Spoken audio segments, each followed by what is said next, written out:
Right. Hi. Gosh, the technology on this has really changed a bit so that every time I try and start it, it messes me around. But anyway, welcome to the Australian Women Speakers live stream show, which I run every week. It's all about showcasing the amazing women speakers that we have out there and trying to change the stats from 30% to 50% women speakers. Now, today I have the first male guest that I've had, I think, in about the last 4 years, maybe 400 interviews. But I just had to interview John because he is the founder of TedX Melbourne. He's been the president of professional speakers. Sorry, I'm jumbling all my words, John. I'll get you to introduce yourself in a second. But he is amazing, and I think he can really add some insights. So welcome, John. Hello, thanks for the invitation. I feel rather privileged to be part of this very exclusive circle. Oh, well, it's lovely to have you here. So, firstly, let's tell people a little bit about what it is that you do now and why you're doing it. Sure. So I spend a lot of time helping leaders and speakers find clarity, agency, and advocacy in the message they share Right. and help them to understand the difference between people knowing what you do and valuing what you do. Oh, So gosh, I love while it's that. communication and speaking, it's really about how do you build rapport, relationship, trust, and engagement. Right. And you help people do that, which is amazing. So, why did you decide to do that? That's your business, Brightstar, I'm assuming. That's correct. So, I classic scenario. I wasn't very good at it myself. This is in the 20s. No, Right. sorry, in my 20s. Yeah. Uh, gosh, that was Only was last in my week, I 20s. know. Go on. Um, in the 90s, I was a newly minted graduate, and one of the things I was doing as an IT graduate was trying to convince people that Y2K or the Millennium Bug was actually a thing. And Right. the only time I got time with the CEO, because there was no CIO or CTO back then, was when he walked past my cubicle on the way to his office. And so I got really good at these Okay. short sound bites at a level I could understand that got his attention. And I developed that to a point where I was working in the UK with traders, taking their machines for about half an hour, 35 minutes to be exact. But the Yeah. problem was that for every 15 minutes they didn't have their computer, they were personally losing £1 million sterling.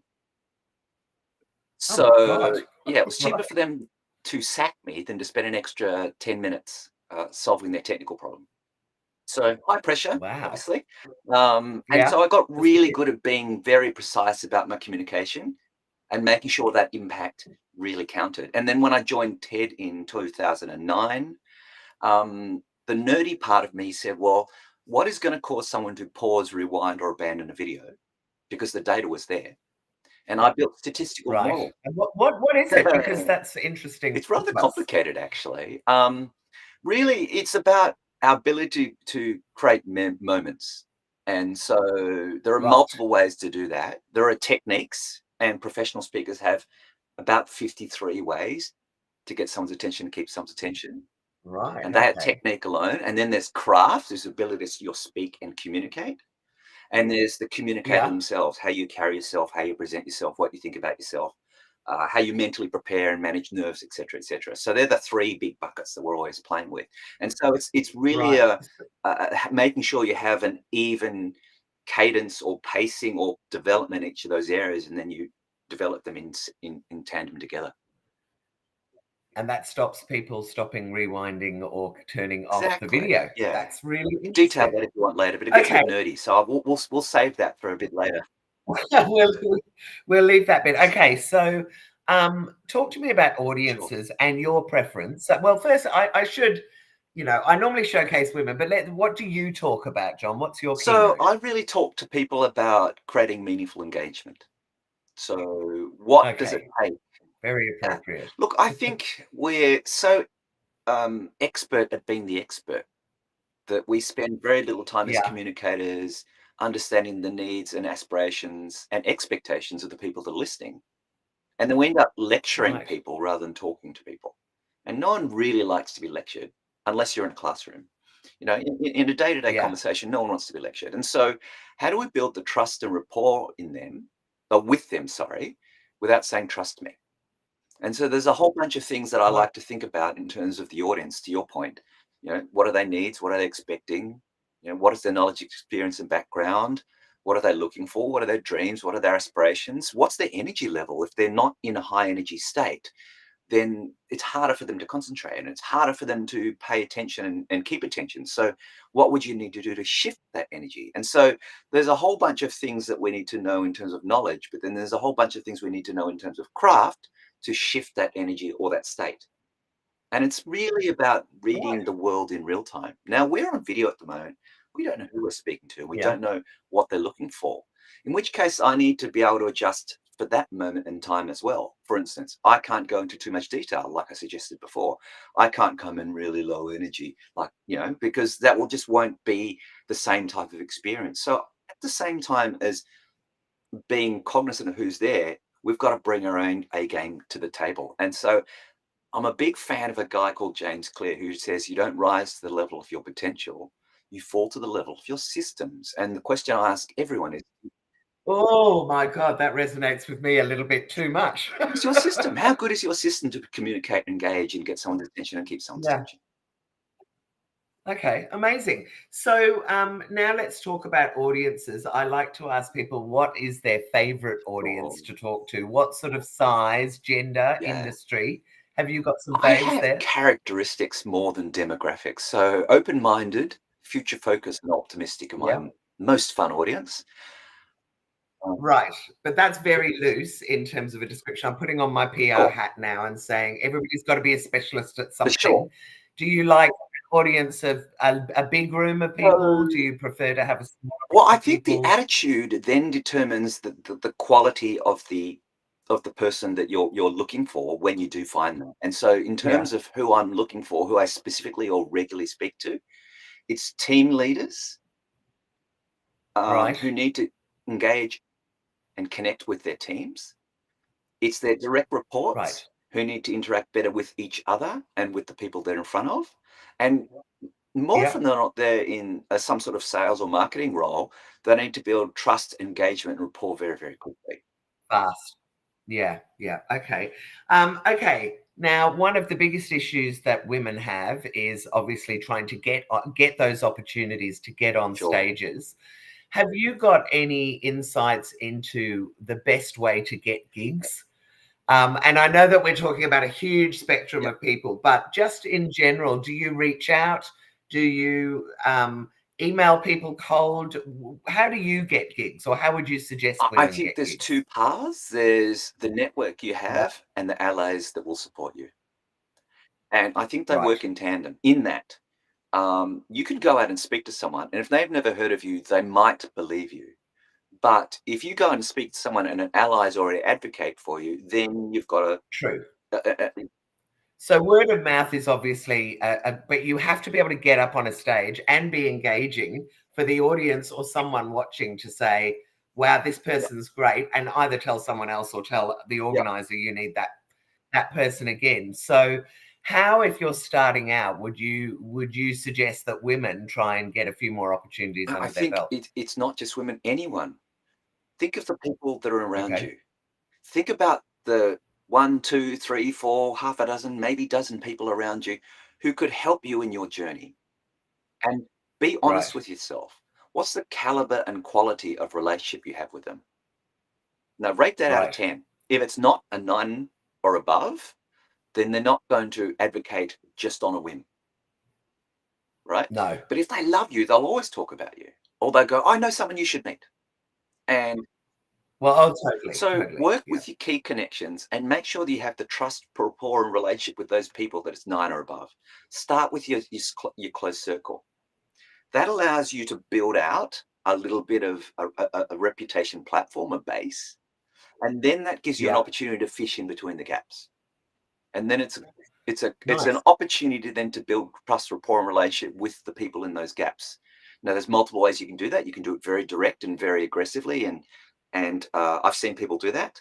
Or you can be a Yeah. bit more subtle and rely on your reputation.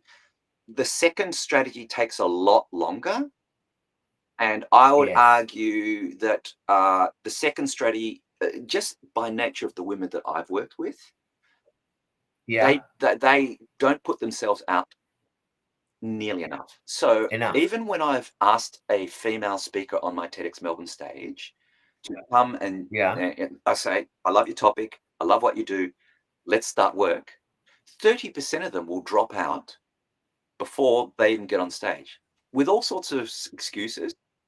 I was going to say, with what reason? Do you think it's you've done this for a long time. What do you think is the underlying reason? I know that there's a lot of superficial reasons people do to use to wriggle out of things, but do you think it's confidence? Yes, no question. Number one, it's confidence. No question. Right. And do you see the same issue with men? Never. Never had a problem with a man. I don't even know if I've ever had a man drop out in the 15 years that I've been doing it. Wow. That I can think of. So, okay, anybody who's listening, first thing we've got to do is build up your confidence and realize that everybody starts somewhere. Absolutely. Yeah, absolutely. Absolutely. Okay, so let's just talk a little bit about what's going on with women speakers, because you've got, I would imagine, a pretty good grip on what's going on in the speaker industry. And then we'll talk a little bit about TEDx as well. But in general terms, so if you think that women's confidence is holding them back, what changes do you think need to be made sort of societally or systemically across the group to get those stats? Because not only are 30% of speakers women, and I think most of us know that there's a dominance of men, but particularly on panels, I found a stat last week that said only 15% of panels are featuring women. That shocked me a lot, because a panel is a very easy way to get started speaking. Because you're not going to have to get up and do a keynote. You just have to answer questions you're going to know the answers to. I would, this is what, there's a whole bunch of standards within the event community that get me a little bit grumpy. They always give you a bottle of wine. I don't drink, and I don't think you should be advocating drinking. I just think that there needs to be people focused on the experience that they're trying to create, and they need to get the best person for that. Now, as an event organizer, there seems to be this blind spot around that. In fact, one of the things that 15 years ago, everyone used to go, "Oh, it's amazing how you get gender, it wasn't not even gender, like parity on all fronts, old, young, different cultural backgrounds." And they're going, "Oh, how do you do that?" And I'm, without trying to be rude, thinking in the back of my mind, ideas worth spreading. I don't believe they're unique to any demographic or age group or gender. So if I look for the best idea, then by definition, I should get diversity.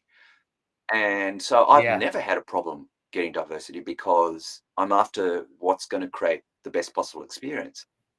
Okay, but anecdotally, across the industry, what do you think is happening there then? And I understand that if you go for the best person, of course you should get diversity.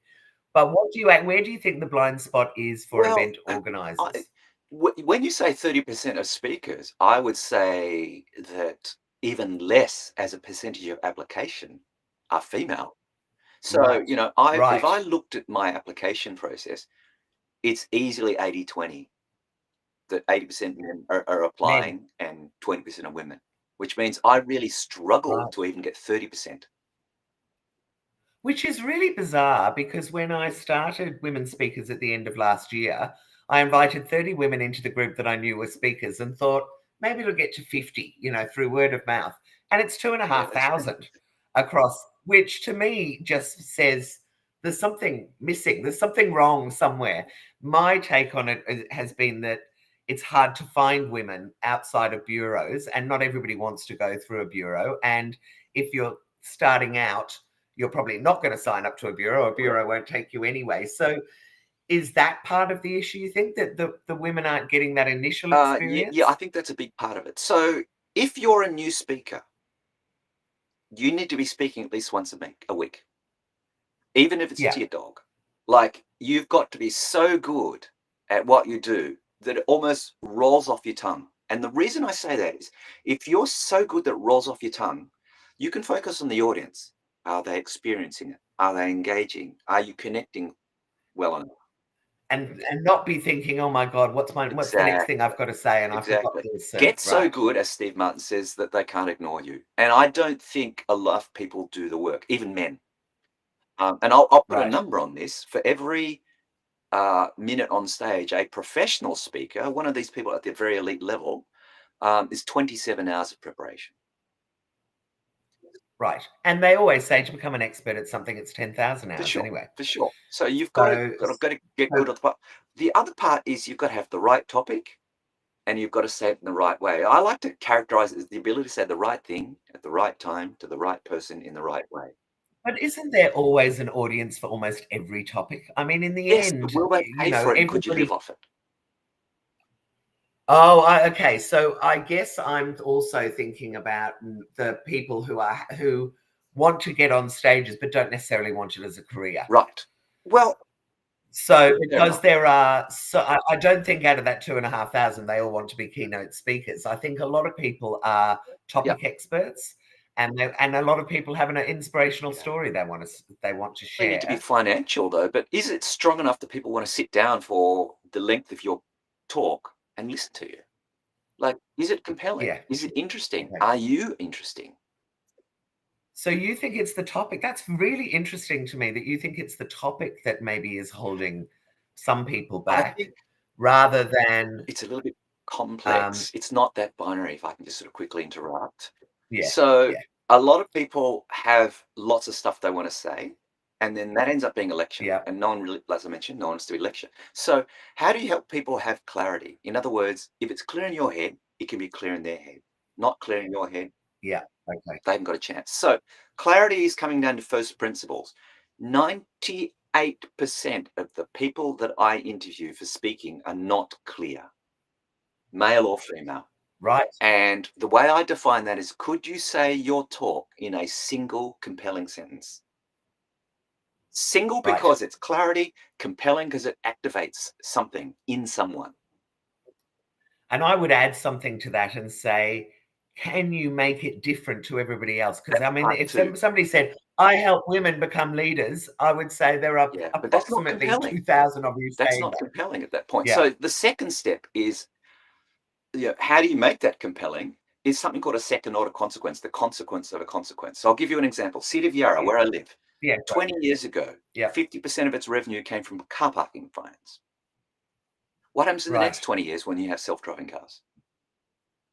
Now, they haven't improved that number by much. I'm not going to say, I know the number, but I'm not going to say it. City of Yarra is inner city Melbourne. So if you could live in the country, cheaper, better quality of life, and sleep in the car, why wouldn't you do it? What does it mean for house prices and rates in the city of Yarra? What does it mean for public transport and roads?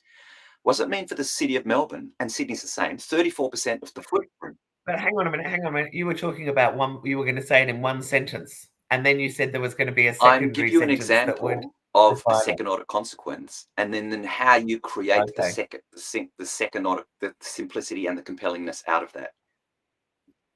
Right. So you're saying that if you were to just say the city of Yarra 20 years ago made its parking, but that's not interesting. I'm not. That wasn't the example. Oh, okay. I'm just finishing the story, and then I'll give you the example. Which I will be quiet. Go for it. If 34% of the city is car parking space, what happens to land prices in this city of Melbourne? What does it mean for rent? Right. What does it mean for land use? So there's sudden and significant impact from one technology. In other words, how do people understand the scope, scale, and significance of your idea without when they hear that single sentence? So I'll give you an example.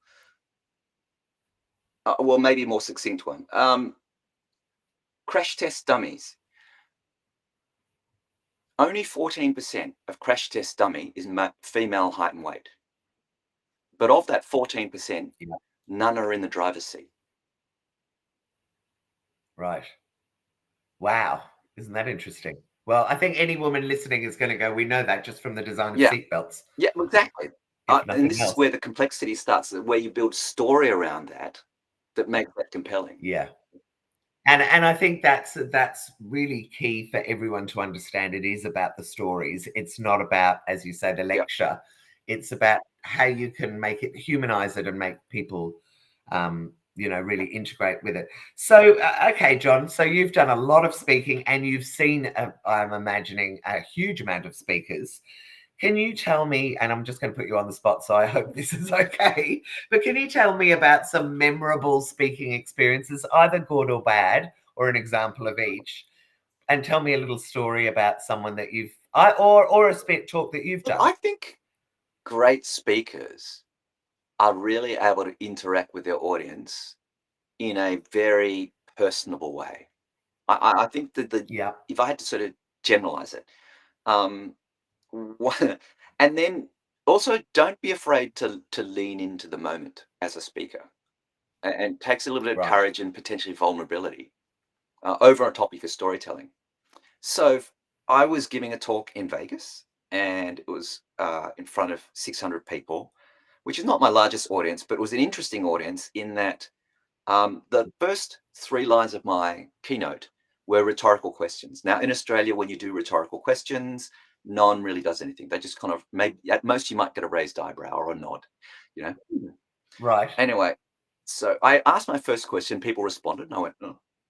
And then I asked my second Oh, you're question, not and they supposed to yelled out respond. even more. And I went, oh. And then the third time, they almost kind of got a little bit, they were activated, they were in it. And I stopped and I went, I Right. said, look, in Australia, when I do this keynote, no one responds to the rhetorical questions. You guys have got so much into this. And I said, that is so awesome.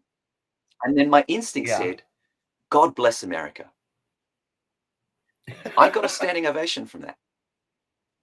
And Wow. after that, it was easy to capture because You had them in the I palm of your honored them hand. as an audience. It wasn't about my content. Yeah. It wasn't about my brilliance because my brilliance hadn't even come out yet.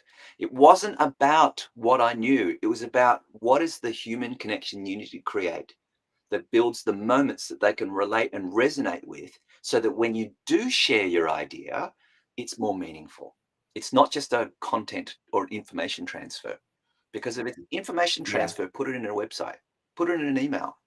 Yeah, everyone knows you should eat well and do lots of exercise. No one does it. Facts do not change the world. Making Right. moments with potentially with facts, but sometimes with story, is what moves the needle. And then I think as a speaker, as you say, understanding your audience and being able to kind of go with the flow. I have you just saying that reminded me of, I did a talk for a whole lot of people, women in finance, around PR. And one of the stats that I know is that most small business owners spend $10,000 on their marketing, and PR is free. So I said to all of them, what would you do if you had another $10,000? Absolutely 100% expecting them to say, I'd spend it on marketing, I'd, get some more tech, whatever. And they all said I'd buy a spa, I'd go on holiday, I'd buy a new car. And I just burst out laughing because I wasn't expecting that. And then they all Yeah. burst out laughing. And we kind of went down that route as being, what a funny thing. So I absolutely. Now, what about a bad experience? Have you, of you or someone, you don't have to name names, but have you seen someone just die on the stage? Someone that has Again, to been generalize, I unexpected? think the people that die the hardest are the people who are only interested in talking about or who are 100% focused on the audience thinking how brilliant they are on stage. It's Right. And what about people that are very clearly reading from a script? So they're not integrating at all. They're just trying to memorize those. That's when I find it, look, when there's no. they might get their words out, but they won't get asked back. And Yeah. a good speaker on stage should be able to have at least three people come up to them after the talk and go, "Can we talk? I want you on my That's stage, or I amazing. want to speak to you more." You know, the Right. goal should be that. If you're not, then you're not raising the bar. If you're not creating the energy, and the reason for that is 3% of the planet want what you're doing right now. So if you're in front of 100 That's people, you should get at least 3 people come up to you. And if you're not, you're missing the mark. But if you're really good, yeah. even in a small audience, you get 2 or 3 people. Okay. Now, and that's very inspiring. Gosh, I better make sure at my next talk I have at least 3 people, or I know I'm doing something wrong. But we touched on diversity, and you told me a stat when I Yeah, was sitting there raving at you about only 30% women and what's going on. And you said, have you heard the stat about Asian women or Asian yes. people Can you share a little bit around that those diversity Sure. stats that And I you're think aware of? this is really telling about the world we live in at the moment, that 14.5% of the Australian population are Asian or Asian descent, but Yeah. about 1.4% are in senior roles or CEO roles. And that has been a Wow. stat for at least 50 years. So And I think I would also go for disability. It also goes for people probably of lower. color, Yeah. people of particular religions. You know, we see this a bit. But do you see that changing on the stage? Because you know there is that very true saying that you've got to see it to be it. And I actually think, in terms of role models, we need to see more diversity. So there's two parts to that. Do you have the energy to advocate for the shift? And if you can, you absolutely need to do it. And if you have the fire in your belly, you absolutely have to do it.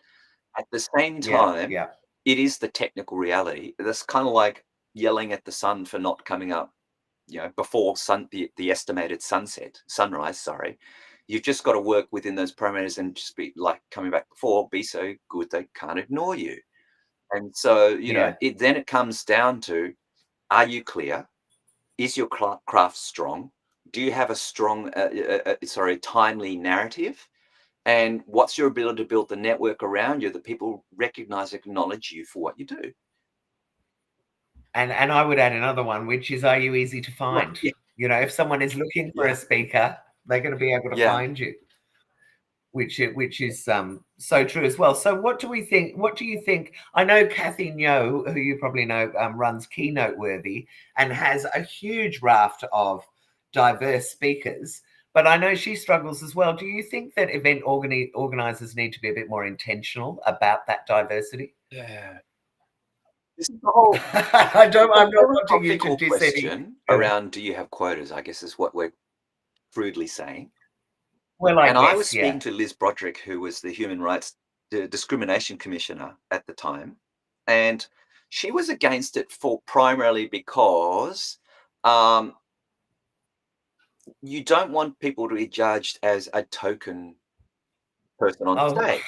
oh my God, I just don't want to even So hear this. it is a tricky one. My men, I know, but this whole thing about merit and, you know, you don't want to put someone up there if they can't do the job just because and that to if it me is was just merit, bullshit. That's then just more an than excuse. 1.6% of Asians would be in senior leadership roles. So it's Exactly. not merit. And It's more than not. 30% of So women. my No. view, And so my therefore the personal view quota thing is is bullshit. we need a quota, a bit like when you first put a seedling in the ground. You nurture it a little bit more, you water it a little bit more, you fertilize it a little bit until it's established, Yeah. then you let it go.